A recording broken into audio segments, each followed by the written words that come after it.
interactive and fun chat room. Come and join presenters and other listeners at transradiouk.com. Trans Radio UK. Tune in via DAB and Ireland. Download our app via your smart speaker or online at transradiouk.com. Truck United FC, the new football team for the LGBT community. Visit tiukunitedfc.com for more details. Trans Radio UK is on right now. Across the UK and beyond. Now, more of the music you love. What's more? Trans Radio UK. It's Sunday, it's 9 p.m. And yet again, you know the drill. It's time for the LGBTQ plus late show with myself, Kevin, here on Trans Radio UK. Well, if you haven't looked at your calendar today, go and have a wee look. Check the date. We've almost got through it. We have almost climbed that mountain that is January. Tuesday sees February come along. I was going to say brighter days, but it's actually been gorgeous here over the last month. We've had some gorgeous sunny mornings, and it's been absolutely dreamy. But the hump has almost been broken. I know we all dread January. I'm not going to lie, I was dreading it because, of course, you'll all be familiar with the fact I've been doing dry January because I've whined on about it long enough throughout this month. And actually, it wasn't a challenge in the slightest, so much so that I might even do dry February as well. But we'll see how that resolution goes.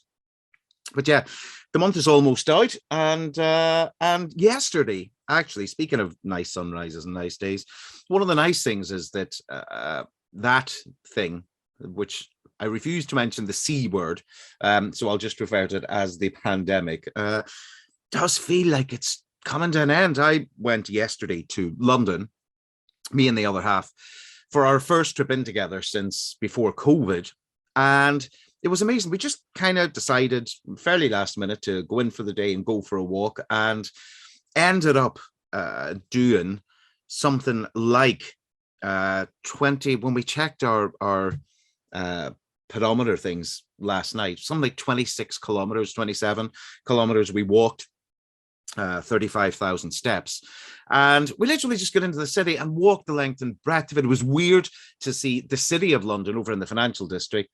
It was weird to see some of it. There was a couple of cafes and places where there was one in particular, and there were bags of flour in the window which had been sun bleached, the writing on them, and you knew those places were closed as the pandemic broke out and haven't opened since. And it kind of felt a bit like, almost end of days territory. It felt a bit weird, and the city was on a lot of places closed down. But as we walked through the West End and Regent Street, Oxford Street, it was incredible. So many people out, and it just felt like life was coming back. And nice to see people out around Chinatown, because tomorrow is Chinese New Year. So a happy New Year to anybody who's listening who does celebrate that. And I used to always, when I lived in London, I'd always have made on the weekend, there is a concert in Trafalgar Square, and there's lots of food stalls selling Chinese food, and it's incredible. And the big dragons going through Chinatown, it's amazing. And it was always a big day out, a kind of highlight for me. Unfortunately, that's next weekend. I don't know why it's been held 6 days late instead of one early, but there you go. So didn't see that, but it was just great to go out and have some food, go and have a couple of drinks of the non-alcoholic variety, just sit in pubs and just people, life getting back to normal. And honestly, it felt incredible. Speaking of incredible and life getting back to normal, we are going to be speaking to Sarah Savage, Chairperson of Trans Pride in Brighton, in the programme this evening, about the first face-to-face or in-person Trans Pride in 3 years. So that's going to be incredible. And I know Ruffles is going to mention Pride here in Brighton. And for anybody that says the show was too Brighton-centric this evening, it just happens to be where I live. I want to talk to anybody who represents any of the prides and trans prides across the UK. So please do reach out and get in touch, because I want to speak to everybody on the programme. It's kevin@transradiouk.com. So if you're involved in one of the Pride events in 2022, if you're an organiser, a volunteer, if you're taking part, just get in touch and tell me what's going on in your area, because I'd love to talk to you. So let's get the show underway. Welcome along. And I hope you've had a great January. I hope you're looking forward to February. And I hope you've had a great weekend and good week ahead. So let's get the show underway.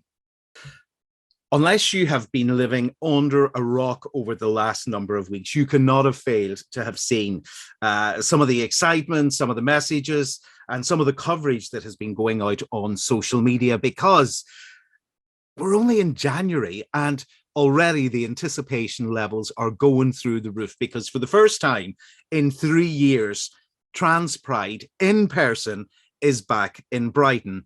And I'm joined now on the line by Sarah Savage, who is the chairperson of Trans Pride in Brighton. So good evening and welcome along to the programme.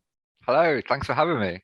You're very welcome. And is it excitement? Is it, oh hell? Is it, where are you at the moment in your head with everything starting to roller coaster? I am all three.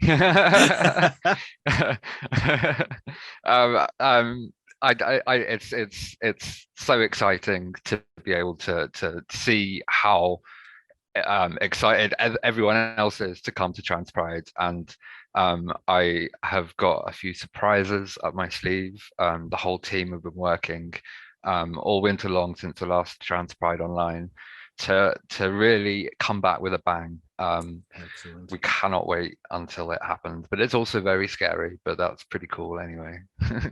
I have to admit, it was always one of my favorite days out in the summer. And do you know, in the year that I moved to Brighton some years ago, the first year that I was here, I'd maybe been living here 2 or 3 weeks, hadn't connected with many people, wasn't really using social media much, was just busy moving. And I'm sitting on a Saturday and I hear this ruckus outside, the chanting there. And I was like, what on earth is that? And I look out the window, and actually it's really weird because the first portion of the parade that year, there weren't that many trans flags. So it took a minute to realize, and then kind of the second wave of people was just a sea of pink, white and blue, and it was like, it must be Trans Pride. And so I went into Brunswick Square shortly after that and have been going since. It's an incredible day, it really is, and the team are an absolute asset to Trans Pride. It's always been managed so fantastically. Oh, thanks so much. Yeah, it's become, you know, a part of my life. I you know, I can't escape from it anymore. And you know, a lot of people who volunteered with us over the years, because it has always been voluntary, have you know, commented on how empowering it is and how amazing it is to be part of a team that creates this moment for other trans people. And yeah, it's just such a massive privilege and a joy to be part of a team that does this, that creates this one day for trans, non-binary, intersex people to have their community in one place and to feel the arms of the community around them. You know, that's what it's about, and it's such an honor to be able to be there and to help that happen. So yeah, I Trans Pride is everything to me. I think one of the things that, and I suppose maybe it's I'm not even sure if it's something that you're aware of, is the envy that a lot of people have to how exceptional Trans Pride is in Brighton. Because each year I post a lot of photos, and there was one year, I think it was the last year of Trans Pride, which I still can't believe it's going to be 3 years. But when I posted, I was standing just at the edge of the road and took a photograph where it was obviously a sea of people. I have no idea how many, what kind of number to put on to the size of it. But I posted those photographs, and honestly, they not envy's the wrong word to use, but just the sheer awe I had a lot of friends in Ireland who looked at it, and now understandably Belfast, Trans Pride there is quite small because Belfast is a small city, a small population, but I think anybody who goes to Brighton one would be truly shocked by how small the Dublin Trans Pride is in comparison to Brighton. So I've got friends who have been going there for years, and I've got trans friends in their 40s, 50s, and 60s who were looking at these photos saying, oh, they just couldn't comprehend it. It was remarkable. Yeah, it's really cool. Like when I moved to the UK 10, 11 years ago now to transition, I had never met another trans person, and to go from that to seeing, it was estimated that on the 2019 Trans Pride we had 10,000 people on the march.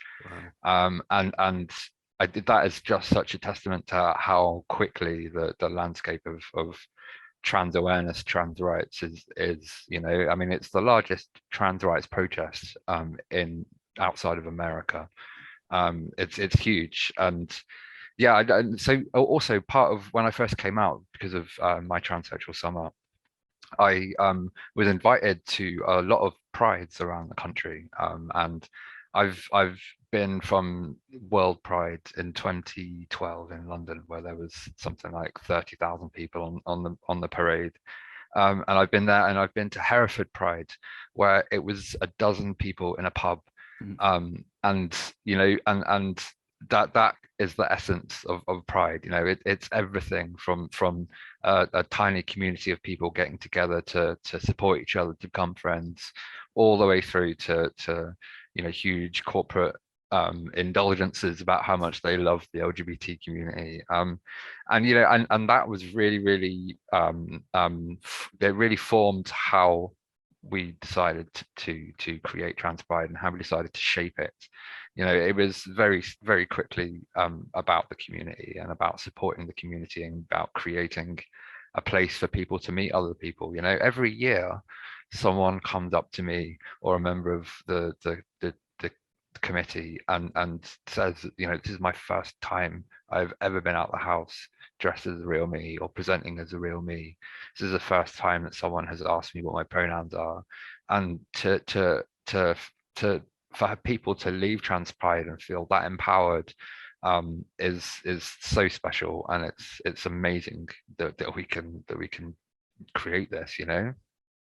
One of the lovely things that I remember from possibly 4 years ago or so, I was in, I'd been into Trans Pride in the square and spent a few hours in there, and then went down to the Brunswick pub and sat, because it was such a gloriously sunny day. Basically, I was starving, and my partner and I went to the Brunswick pub, and we sat and had some food, and at the tables started to fill up with people who were coming from Trans Pride, and it was just incredible. We could speak into people literally from all over the UK, from every single part, and it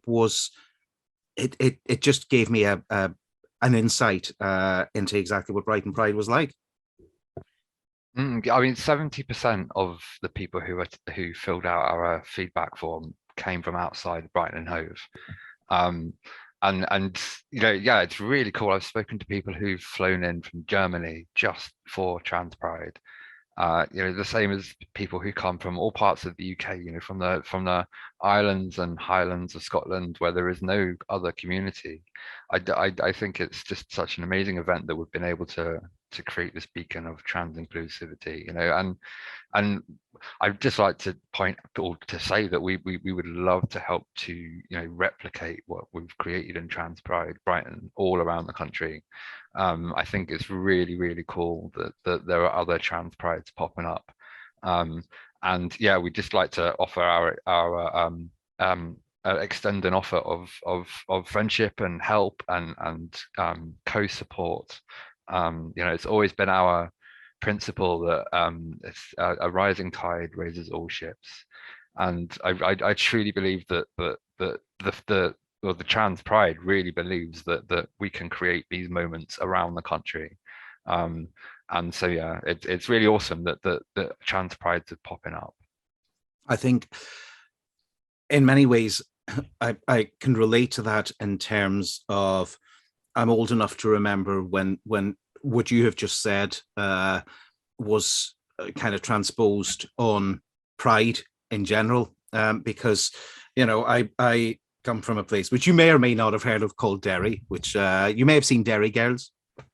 30 years ago when we first started to do Pride, and there were 6 of us getting bottles thrown at us, and you'd Belfast and you'd Dublin, and you'd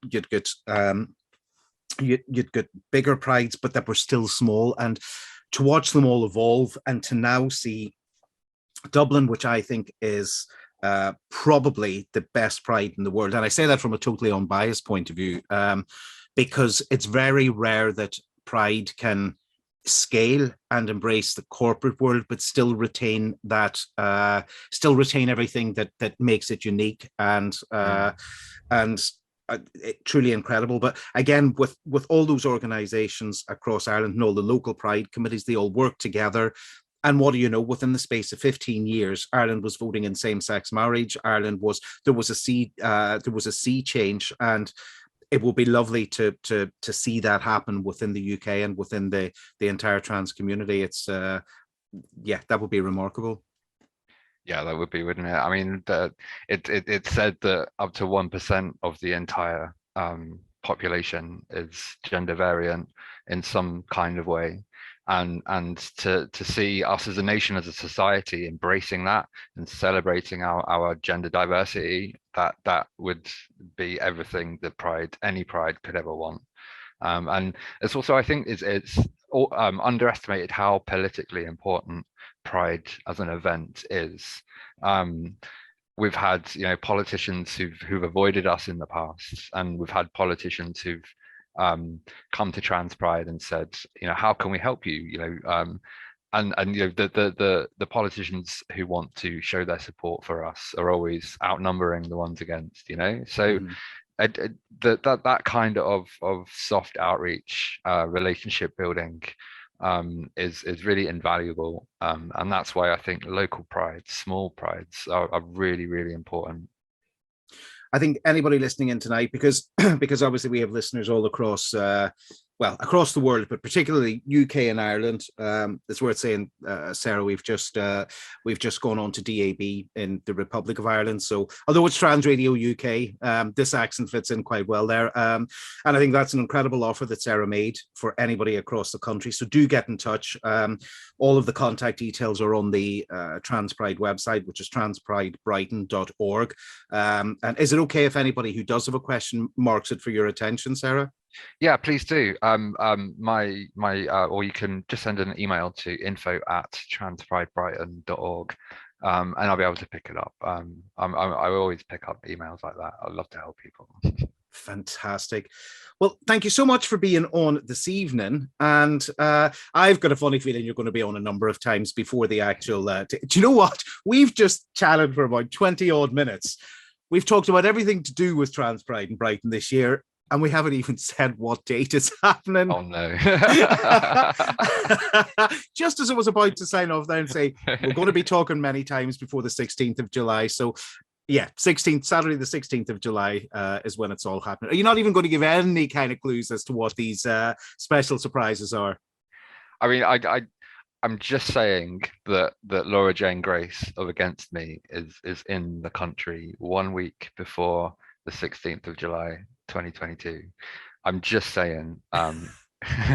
Nothing nailed down. I'm just saying. Oh, you tease.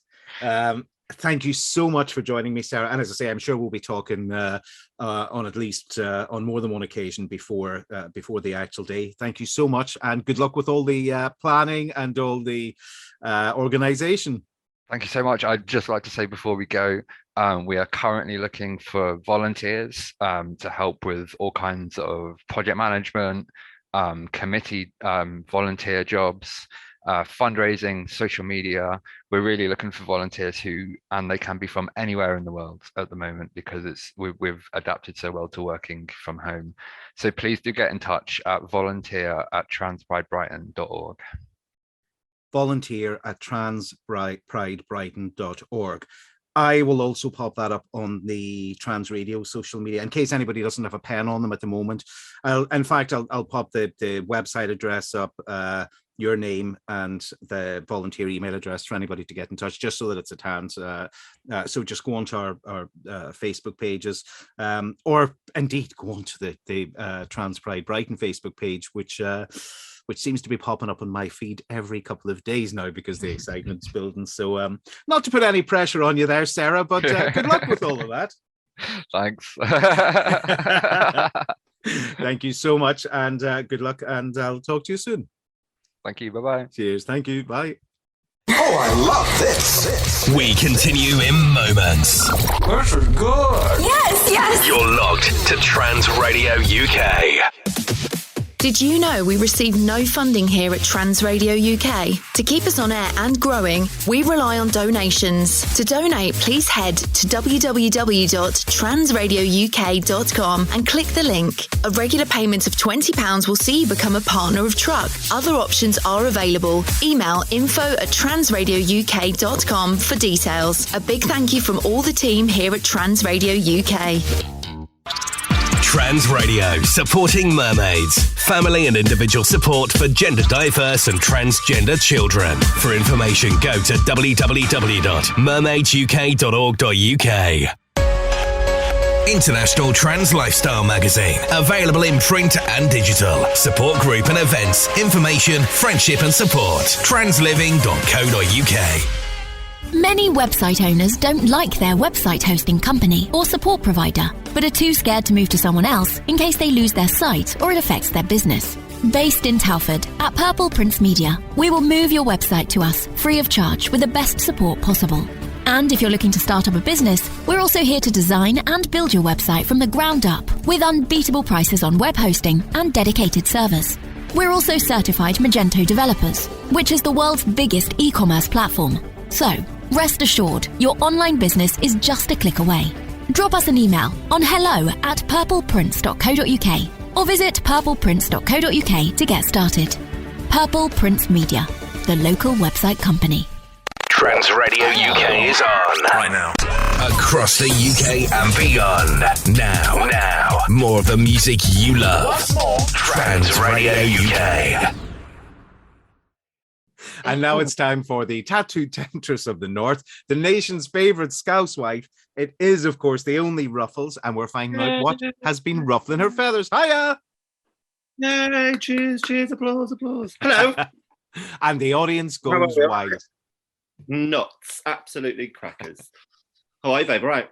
I am not too bad at all. And I know what you're going to talk about this week, and it's very exciting because it was all only announced 2 days ago. Yeah.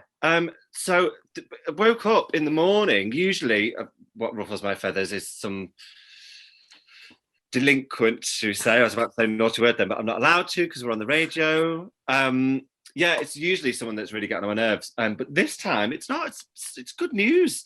So obviously with the world getting back to normal and COVID being not so much a thing of the past as of yet, but if everyone's out there getting the boosters and all that sort of stuff, then hopefully one day soon we'll be back to a decent level of normality.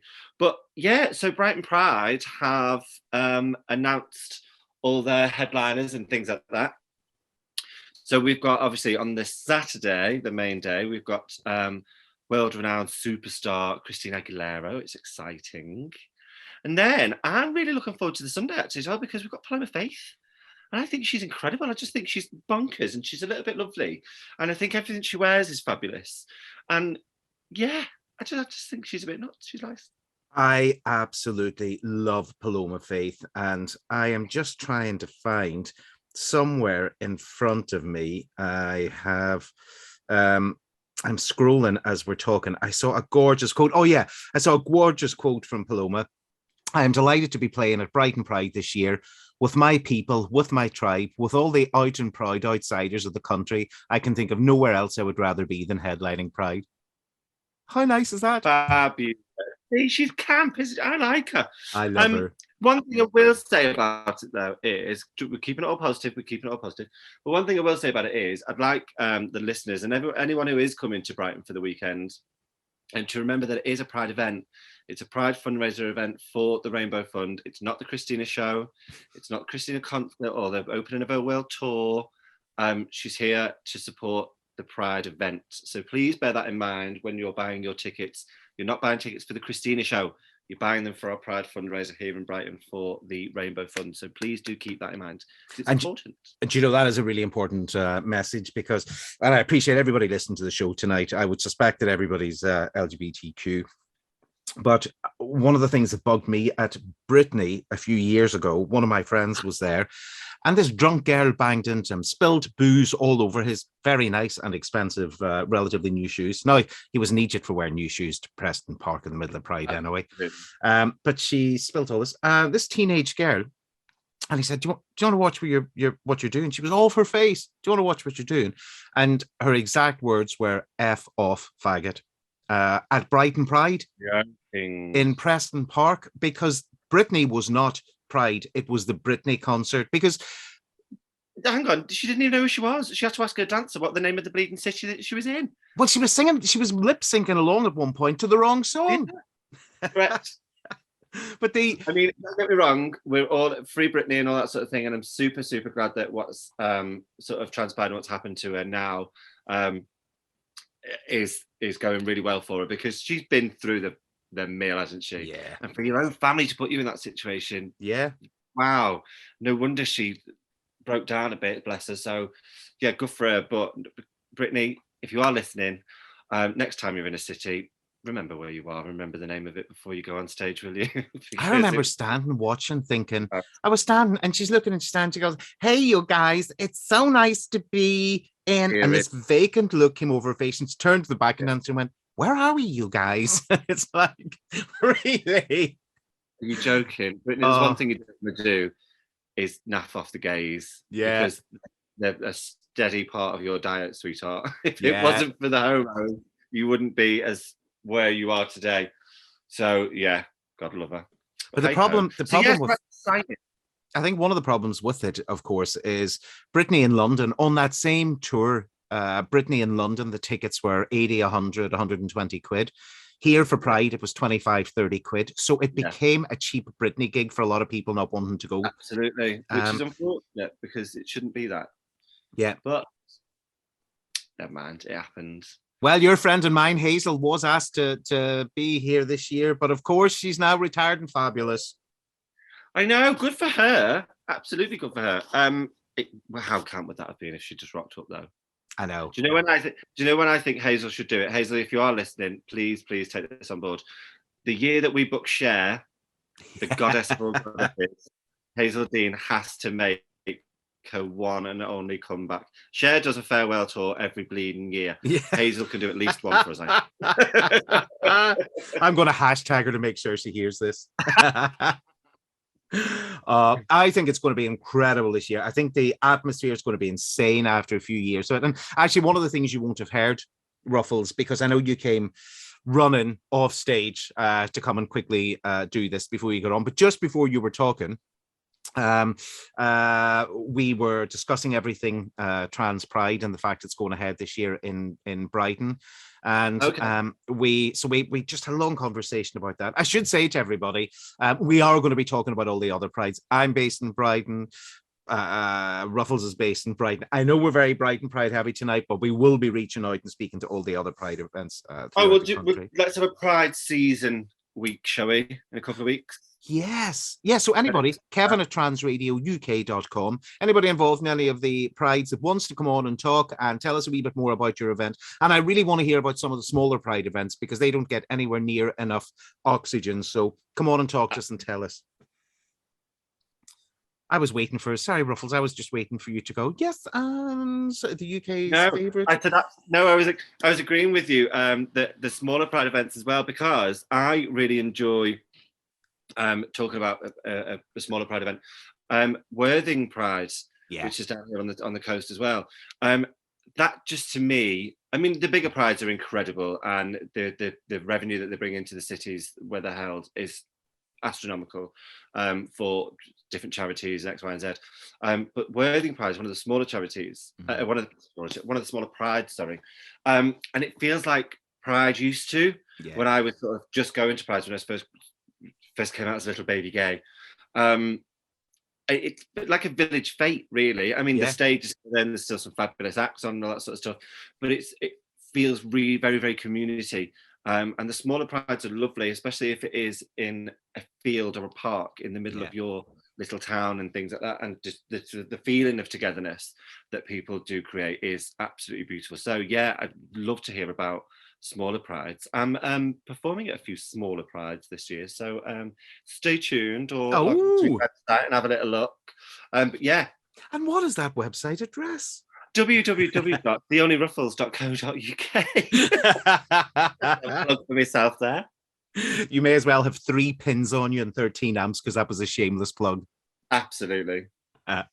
Excellent. Well, thank you so much for coming along, telling us about the Pride event, and we look forward to you being back to your miserable, cantankerous self next week to see what's ruffling your feathers.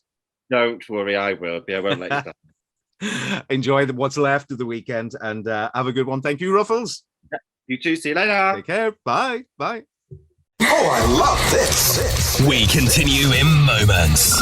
This is good. Yes. You're logged to Trans Radio UK. Our truck shop is open. Hoodies, t-shirts, face masks, hats, and a whole lot more. Visit transradiouk.com. Ever thought about having your own radio show? Well, now you can, as we're looking for presenters to join our team. No experience is needed and minimal equipment required. For more information, email info@transradiouk.com. Looking for business cards, flyers, in fact anything in print? We can help. Digital format specialists, www.printsmart.uk.com. Think smart, print smart. Hi, I'm Hazel Dean, and you can get my new Always collection from the LGBTQ shop, with all the profits going to Trans Radio UK. www.thelgbtqshop.com/Hazel. Hazel is spelled with 2 L's. HAZELL. Tea and Coffee are a global network providing alcohol-free safe spaces through face-to-face and online platforms.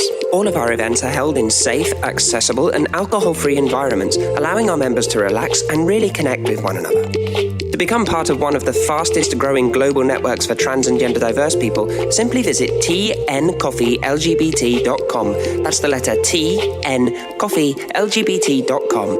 At Tea and Coffee, we're supporting you to be you. Trans Radio UK is on right now. Across the UK and beyond. Now. More of the music you love. Once more. Trans Radio UK. It's that time of the week when we cross the Irish Sea and find that Rory, as usual, isn't there. Because the voice of Ireland is yet again off in his little west coast of Africa, perch in the Canary Islands and Lanzarote, to be specific. Good evening, the voice of Lanzarote. Hello, Kevin. Always a pleasure to be here. And yes, indeed, I am in my, let's call it my second home over in Lanzarote. Just here for 2 days. It is my mother's birthday, undisclosed age. However, she is 49 years married as well this year. And my dad flew myself and my brothers and sisters over to surprise her for her birthday. Aww. So that's where we are for the weekend. A lovely surprise. Yes, absolutely. Lovely surprise. I'm just thinking the voice of Lanzarote doesn't have the same kind of, doesn't have the same alliteration or same ring. I have to, the larynx of Lanzarote. We need to come up with a title. Or maybe I should just spend more time at home, which I will be doing definitely after this weekend. Yeah. And I say this every couple of weeks, I will definitely be spending more time at home. Yeah, we'll believe you someday. You did, however, send me some amazing articles about Ireland and some of the stuff going on there. And I was absolutely enthralled by the thought of NSFW. Yes, so NSFW, which obviously sometimes when we get an email or a text or something with that acronym on it, we're always a bit like, yes, this sounds exciting. So NSFW, obviously not suitable for work. So with bars, restaurants and nightclubs, all of these back open in Dublin, which is great to see. There's a lovely buzz and a lovely spirit around, and there is a new monthly queer night, which was taking place, the first one, the end of January, and it's like a techno progressive dance and queer safe space. So something a little bit different to your usual kind of night out in your local gay club and that kind of stuff. It's a little bit more kind of to do with the emergence of alternative club nights, all about like a sanctuary for people to express themselves. They also have this kind of policy of they don't want phones in the space either, so people can dress, behave, engage, interact with each other as they would without being like observed or judged or that kind of stuff. So I think that's quite a nice idea. And I've never seen that kind of no phones type, not so much a policy, but encouragement and in a kind of a monthly night or a club night or anything before. So I think, maybe that's the way to go, because yourself, you go to a club, you go to a concert. Now it's all just a sea of little mini screens. And I think it kind of takes away from that moment to interact with people and to get to know new people, and embrace the culture that you're there to actually celebrate. So so to be fair, where are you going to put a phone if you're only walking around in an open crotch leather jock strap? But on a serious note, I think that's brilliant because so many people who, if they want to go out wearing kink, if they want to go out wearing leather, if they want to go out in fetish, the worry is always, Dave that works for the local council, a photo popping up on social media on the Monday in a harness or something. And if you want to go out for a night out, you want to go to a safe space where you're allowed to wear whatever, as much or as little as you choose. And that's been the policy of a few clothing optional clubs in London, from what I've heard from friends who frequent those kind of places. But yeah, that's been the policy there for quite a while. I personally think it's great. It just means people can go out and relax and be themselves and not worry about somebody going around snapping sneaky photographs.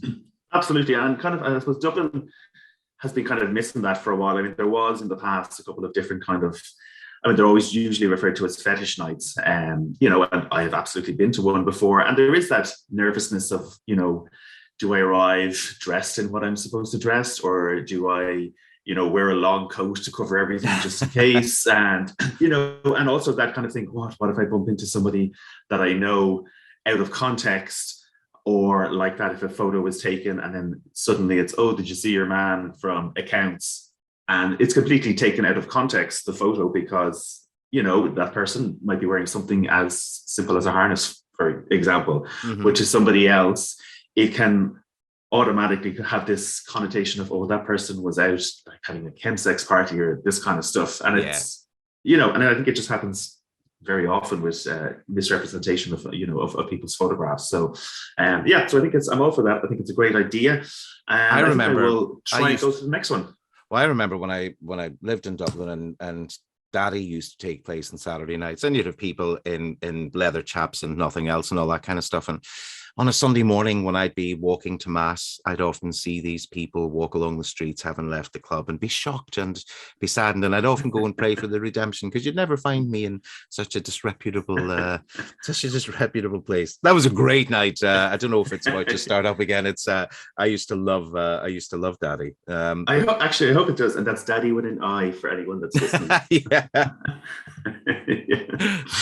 Now, speaking of clothing optional and little clothing, I think it's every little gay boy's fantasy in Ireland to spend an hour or two in the GAA showers afterwards. And I'd noticed that you'd sent me through an article on that very topic about Ireland's one and only LGBTQ inclusive GAA team. Anybody listening who doesn't know, it's the GAA is bigger than football, rugby, and everything else put together in Ireland. The GAA is the Irish national game, so Gaelic football and hurling, and it's the Gaelic Athletic Association, and it's a rite of passage that everybody takes part. So it's the final each year is much bigger than, say, the FA Cup or the Premiership over here. But you'd sent me through a lovely article about it, Rory.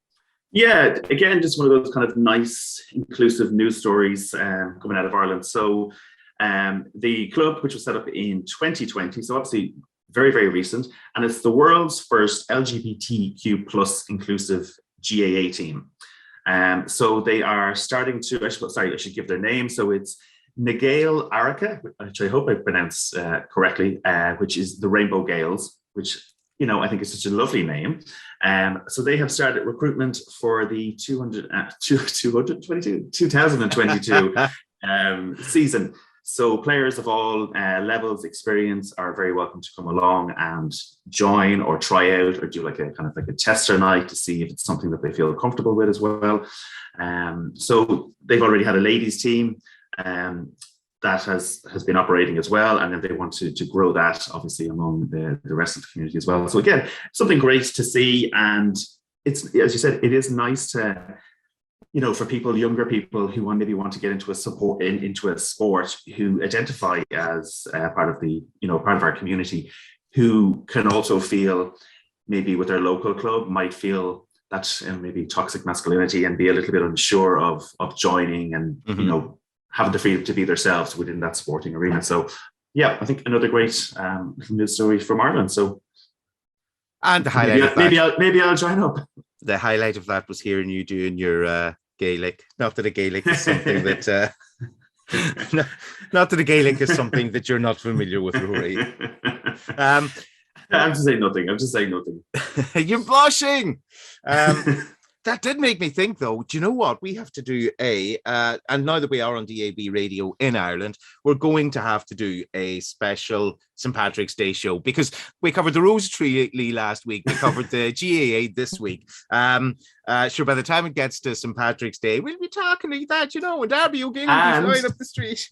This year, we are getting a double St. Patrick's Day bank holiday. So instead of one day, we're getting 2 days. So it becomes this Thursday, Friday, Saturday, Sunday, 4-day weekend to celebrate St. Patrick, we'll call it. So yes, there will be lots of festivities around that time. The parade will be back on. All the local towns will have their tractors polished and out to go through the main street. Yeah, it'll be good. I'm looking forward to it. I've missed the last few. Do you know what? I'm just as you're speaking, I'm picking up my iPhone and I'm looking to invest in Andrew's liver salts, because that's going to be a company that goes through the roof in Ireland that weekend. Yeah, I think so. Diorolite and Andrew liver salt. And plastic shamrock flags and all of that kind of stuff. Yeah. Absolutely. Yeah, I need to get my little shop's production. I need to get the leprechauns working double time. Actually, that's there. Look at, there's a ready-made market straight away. Exactly. Rory, thank you so much for joining us, and I'm going to let you go and lie in the sun and look at the color of you. Everybody knows, because I say it every week, but we do the interview on Zoom. So again, the two boxes are side by side, and you've got me that's looking basically, if you ever saw the Casper movie from some years ago, translucent. You can see I look like a throbbing article of manhood in a pornographic movie, because there's veins that you can see. That's how translucent my skin is. And then you've got this sun-tanned. A throbbing manhood. Is there another name for that? I don't know. I was reading something head. I was reading Barbara Cartland last night. What can I say? When I'm in Lanzarote, I identify as a tanned man, so that's a no. And you wear it very well. Enjoy the time over there, and I hope your mum has a very happy birthday, and we'll talk to you next week. Lovely. Thanks, Kevin. Talk to you soon. Take care. Bye. Bye-bye. Oh, I love this. We continue in moments. This is good. Yes. You're logged to Trans Radio UK.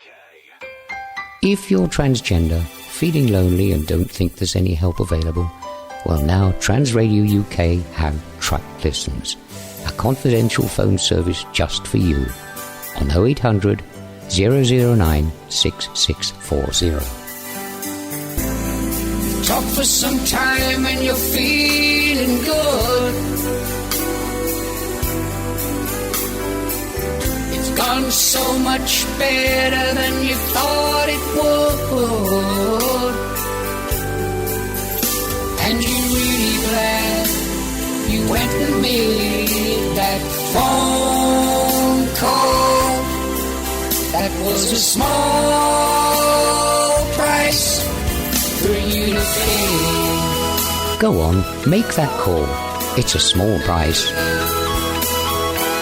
Truck listens every day. To talk to someone who's both sympathetic and empathetic, call Truck Listens 0800 009 6640. Truck Listen.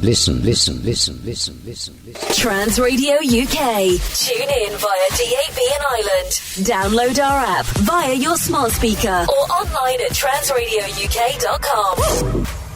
Win £25,000 and help Truck Listens at the same time. Enter the Rainbow Lottery and click Truck Listens as your chosen organisation. And not only can you win £25,000, 50p of every ticket purchased will go to Truck Listens. Please see www.transradiouk.com and click Win £25,000 for more details.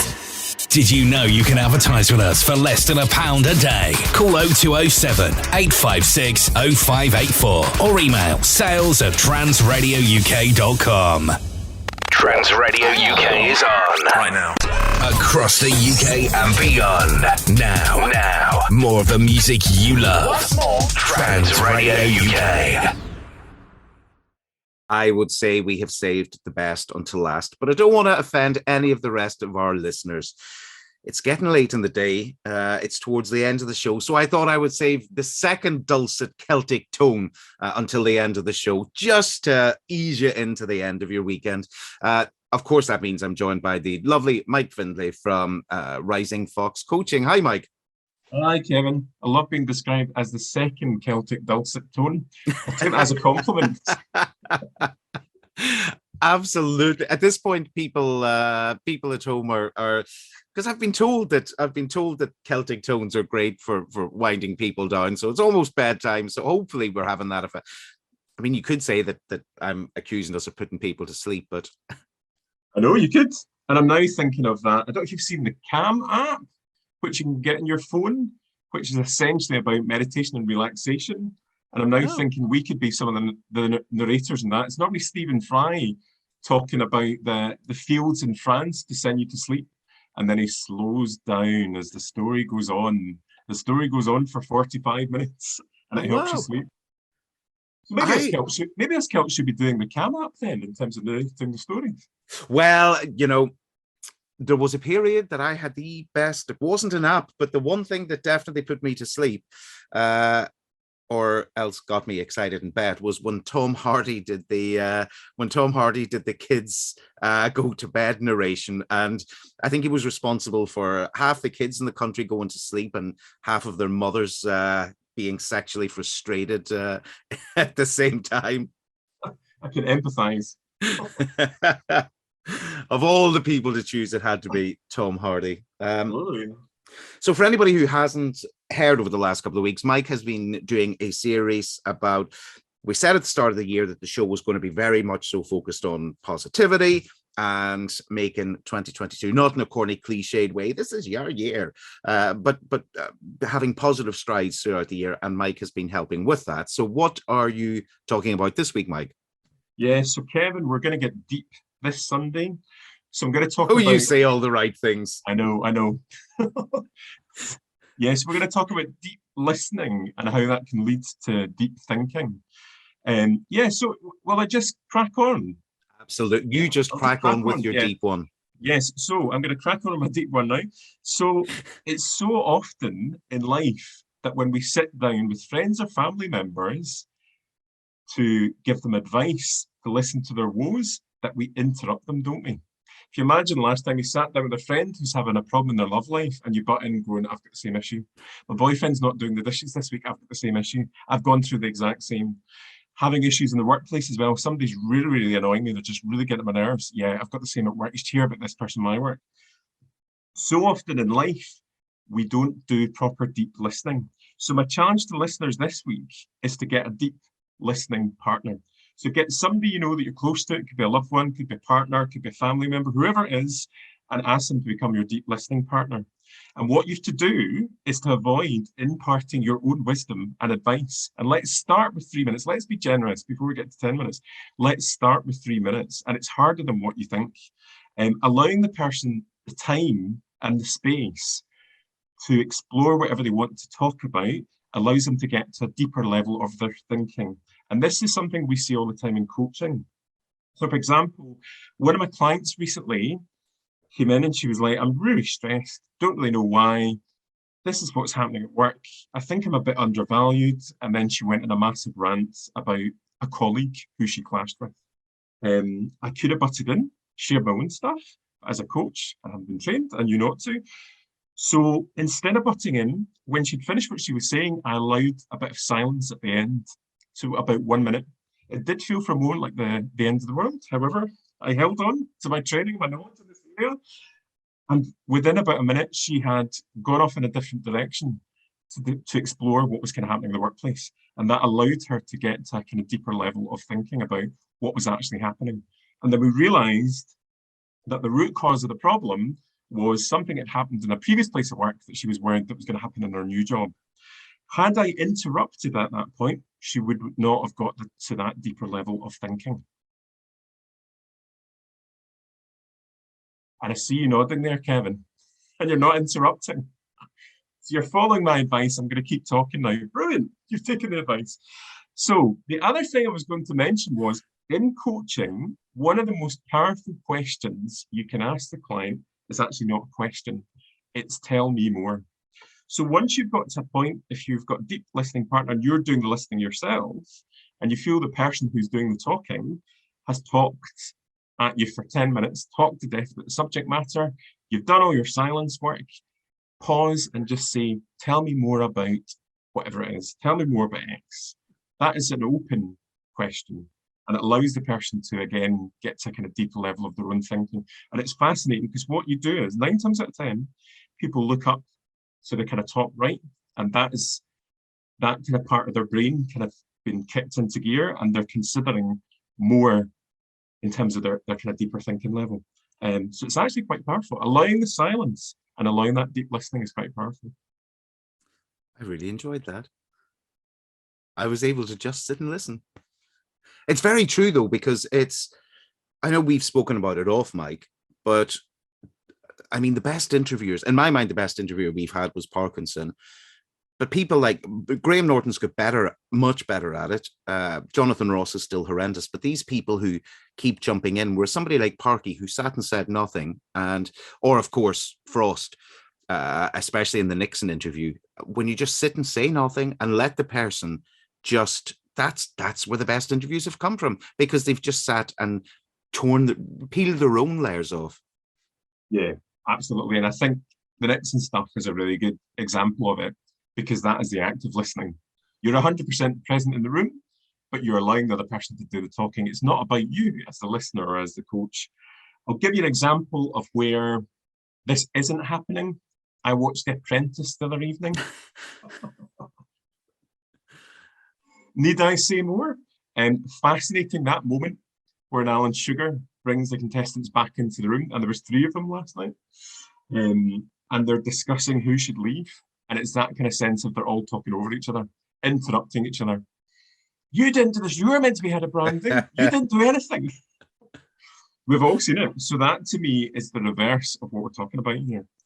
So it's allowing the silence. It's also, what's fascinating about this is it makes a lot of business sense as well. So there's a really fantastic book called Time to Think by an American woman called Nancy Klein. And she's encouraged a lot of businesses in America to adopt what she describes as thinking environments.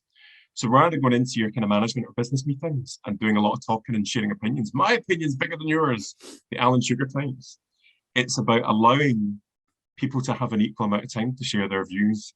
And it's proven that kind of thinking environment is proven to really work in business, and has led to businesses being more profitable because they actually listen to their staff and their customers or their clients. And they take in that kind of deep listening and that deep thinking. So it makes good business sense, as well as good for your emotional well-being as well.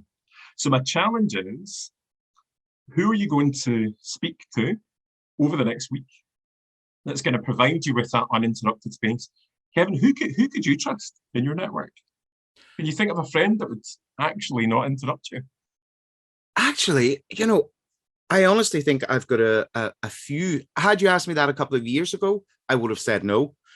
Now I've got a few, because I think since moving to Brighton, a number of newer friends, I think one of the great things is that I've got so many friends in Brighton that are into well-being and into meditation and into wellness that randomly it's very different now. And I think that it's, one of the things that's great is back in Ireland, there was a number of meditation groups that I was part of, and there was this big focus on just listening and, of course, living in the moment and so on. But had you asked me some years ago when I lived in London, wouldn't have been one person, because I think quite often people just don't know how to listen. Absolutely. And the don't know how to listen point, there's another technique I was going to share, which is something I learned when I was being coached originally about 12 years ago. And it's something that I've taken into my own coaching practice and also in my day job as well, which is when somebody's talking to you, we automatically think about what are we going to say next? What are we going to make for dinner? Mm-hmm. Who's texting me? Who's on Facebook? Oh, I've got competing thoughts. But one way to draw your attention down is to repeat in your head exactly what the person you've listened to has just said, word for word. Now, you've noticed I've slowed down there, Kevin. I'm not patronizing you. I'm not hypnotizing you. But the point being is, if you really want to focus on that one individual speaking, repeating in real time what they've said word for word is one way of focusing your attention down. Did you notice anything there? I actually also think the other way to do it is, if you're speaking and you want to make sure people are listening, just slap them after every third sentence. I find it works really well. Your criminal background is a bit patchy. Oi, just because I've got an Irish accent. How very dare you? No comment at all. But yeah, as you say, just that slowing down. The other thing I was going to share was, I mentioned the kind of tell me more. Oh, sorry, we cut out there. So I mentioned the tell me more question, non-question. Mm-hmm. Another powerful thing that I've learned through coaching is, which may sound a little bit odd, but asking somebody, what more do you want to think, say, or feel about this situation? Mm-hmm. Which might sound a little bit odd the first time you say it. But again, that is inviting them to get to kind of deeper level of their own thinking about whatever's happening to them. So rather than going in and saying, this is what I think you should do, you're stressed out at work, your boyfriend's stressed you, dump them, get on Grindr immediately, go and meet someone else, come on, you'll have better fun. It's about, okay, so you've told me this, you're frustrated with your partner, it's been going on for 3 years, I haven't done the dishes for 3 years. So what more do you want to think, say, or feel about this situation? And it does kind of open up, invite the person to share just a bit more. Share a bit more of the vulnerability as well. Quite powerful. Actually, on that note, and we've run out of time this evening, but it's something that I've just taken a note to talk about it for next week.